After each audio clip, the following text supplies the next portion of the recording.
Bonjour! Thank you for joining me today for Princess Storytime. Today I'll be reading from a treasury for 4-year-olds. The story I'll be reading today is The Frog Prince, as retold by Gabriella Goldsack. Once upon a time, there lived a young princess. She had lots and lots of toys, but her favorite one was a golden ball. She carried it with her wherever she went. One day, the princess set off for a walk in the woods. When she grew tired, she sat down beside a pool to rest. As she sat there, she threw her golden ball into the air and caught it. Higher and higher she threw the ball, until one time it soared so high she couldn't catch it. Splash! The ball fell into the pool. The princess peered into the dark water, but it was so deep that she couldn't see the bottom. "Oh no!" wailed the princess. "My ball is lost. I would give anything, even my fine clothes and jewels, anything just to have my ball back." Just then she heard a noise. Ribbit, ribbit. A frog popped its ugly head out of the water and said, "Dear princess, what is wrong? Why are you crying?" "Eek!" screamed the princess. She was not used to meeting frogs that could talk. "What can a nasty frog do to help me? My golden ball has fallen into the pool and now it is gone forever." "Don't cry," croaked the frog. "If you will just let me eat from your plate and sleep on your pillow, I will find your ball." Thought the princess. "This slimy frog will never be able to get out of the water. If he finds my ball, I won't have to do any of those silly things." So she turned to the frog and lied. "If you bring back my ball, I promise to do everything you ask." At that, the frog ducked back beneath the water. In no time at all, he was back with the ball in his mouth. He threw it at the princess's feet. Delighted, the princess snatched the ball and ran home as fast as she could. Not once did she think of saying thank you to the frog. Indeed, she forgot all about him. "Wait for me," croaked the frog, but the princess was gone. The next evening, as the princess sat down to dinner, she heard a strange noise. Plish, plash, plish. It sounded as if something wet was coming up the stairs.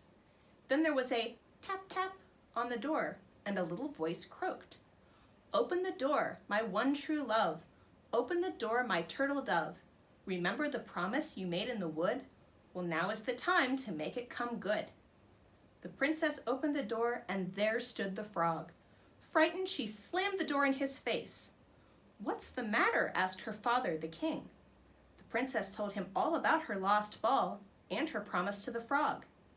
"You must always keep a promise, my dear," the king said to his daughter.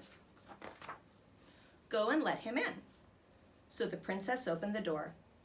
The frog hopped in and, plish, plash, plish, made his way up to the table. "Lift me up to sit beside you," said the frog. Wrinkling her nose, the princess did as he asked. "Push your plate closer so that I can eat from it," said the frog. Closing her eyes, the princess did as he asked. When the frog had eaten as much as he could, he croaked, "I'm tired. Carry me upstairs, and let me sleep in your bed." With a large frown on her face, the princess did as he asked. Within minutes, the frog was snoring away on the princess's pillow. And there he slept until it was morning. He awoke and hopped away without so much as a ribbit. "Hooray!" cried the princess. "That should be the last I see of that silly old creature." But the princess was wrong. That evening, the frog knocked on the door once more and croaked, "Open the door, my one true love. Open the door, my turtle dove. Remember the promise you made in the wood? Well, now is the time to make it come good." The princess opened the door and, plish, plash, plish, in hopped the frog. Once again, he ate from the princess's plate and slept on her pillow until morning. By the third evening, the princess was beginning to like the frog a little. "His eyes are quite lovely," she thought, as she drifted off to sleep.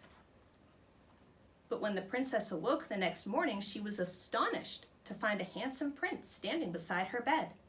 The frog was nowhere to be seen.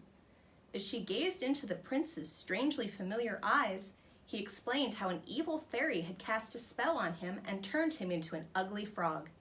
The spell could only be broken when a princess let him eat from her plate and sleep in her bed for 3 nights. Now you have broken the spell, and I wish to ask for your hand in marriage," said the prince.